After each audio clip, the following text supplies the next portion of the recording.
whatever is for the benefit of the learners, that should be your priority. If they have 2 uniforms, so be it. That's for their benefit. No? And besides, uniform in the public schools is optional. So when they have 2 uniforms of different colors, they can wear it in different days of the week. Yeah, if they have 2 pairs of shoes, so much the better. Yeah. Diba? You will And like they it. have doubled the number of learners' kits, then so much the better. But I take offense dun sa tawanan about the uniforms and about being neutral, politics, etc. You know, the mayor of Taguig and Makati are elected officials. Hindi to mga bata na nag-aaway. You're trying to make light and funny of a situation that is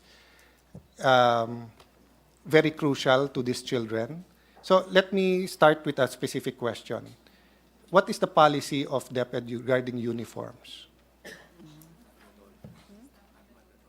Okay, uniforms are not mandatory. And is it correct? The reason is not the science behind it, because the science behind it is solid. Uniforms are very advantageous to students. The reason is because our people are poor at wala silang pambili ng uniform. Kaya tayo hindi mandatory. But for cities who can afford, they can provide uniform. Is that correct? Correct?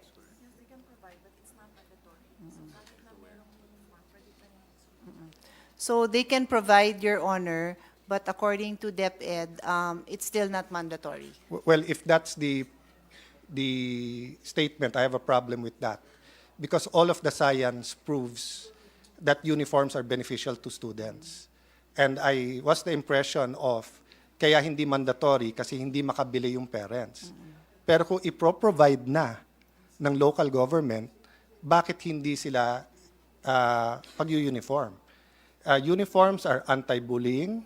Uniforms are make a sense of community. I mean, all the science is there. You can Google it if you want. All the big universities have that, no? Anyway, I'll pause there so that the Deped can think about it. Kasi yun ang impression ko, that you are just making consideration to those who cannot afford. Pero kung provided na, bakit hindi pag-uniforme? May nakita na ba kayong private school na hindi nag-uniform? Okay. So, why is it called a uniform?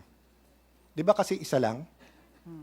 So, can I ask, maybe the Assistant Secretary should join the group in front para masagot yung questions.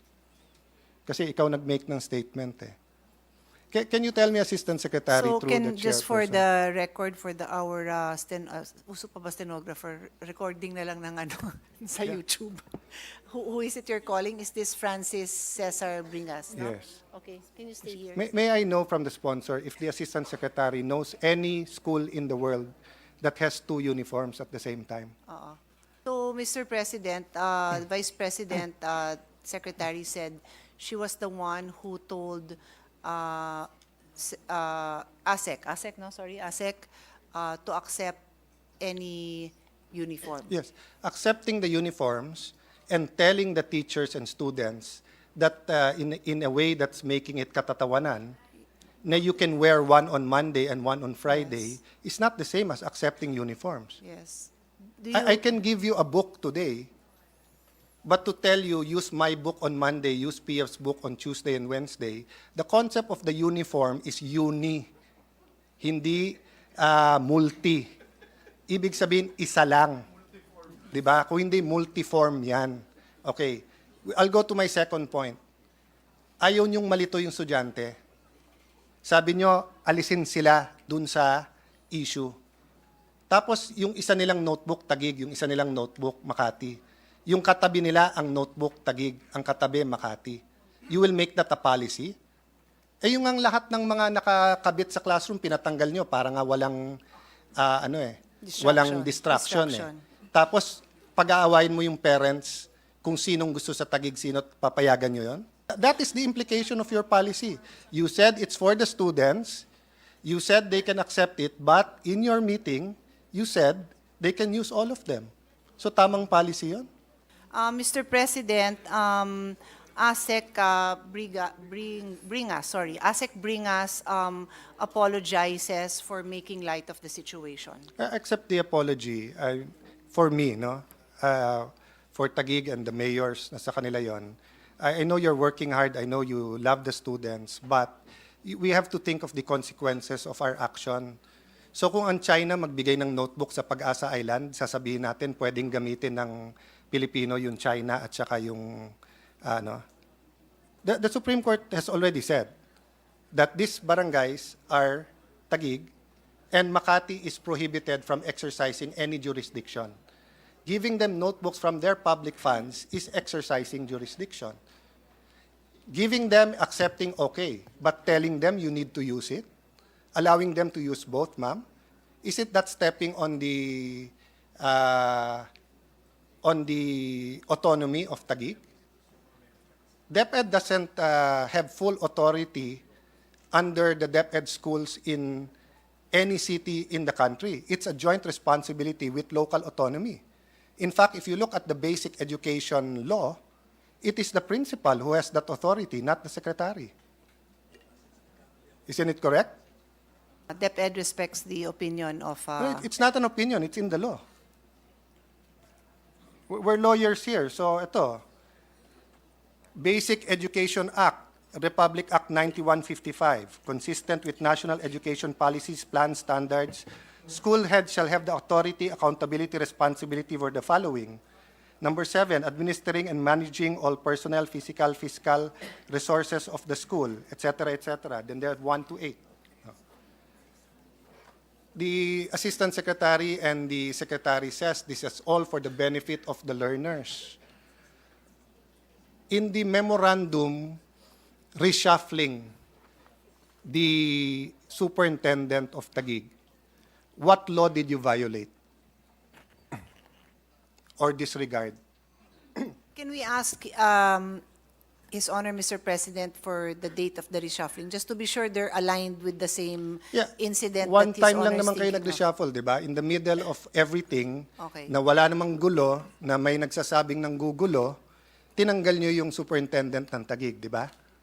Oh, what law did you violate? Did you consult the mayor of Taguig before you removed the superintendent? Did you consult the mayor of Taguig before you replaced with another superintendent? No, she was not consulted, Your Are you Honor. allowed to do that? Are you allowed? You're not aware of Section 99 of the Local Government Code on the local school board?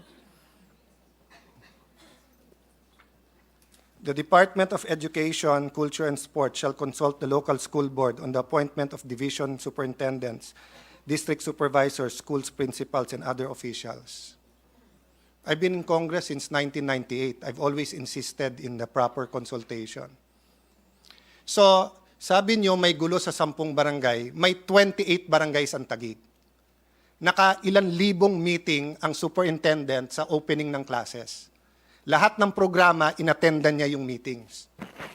Every single step of the way of the transition, she was in contact with the NCR director and with Asec POA.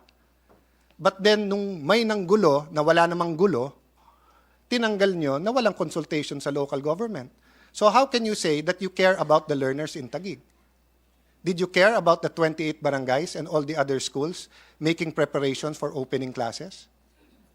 We were in the middle of hope. This is a recollection every weekend kasama yung mga estudyante. The superintendent played a key role there. Pero ano sinabi niyo? Pack up, umalis ka na, lumipat ka na ng Marikina. So, how can you tell us that you're saying learners ang importante dito? Pagka kayo nagdesisyon, Mr. Chairman, Mr. President, sasabihin para sa learners eh. Pero hindi man lang inisip kung ano ang epekto.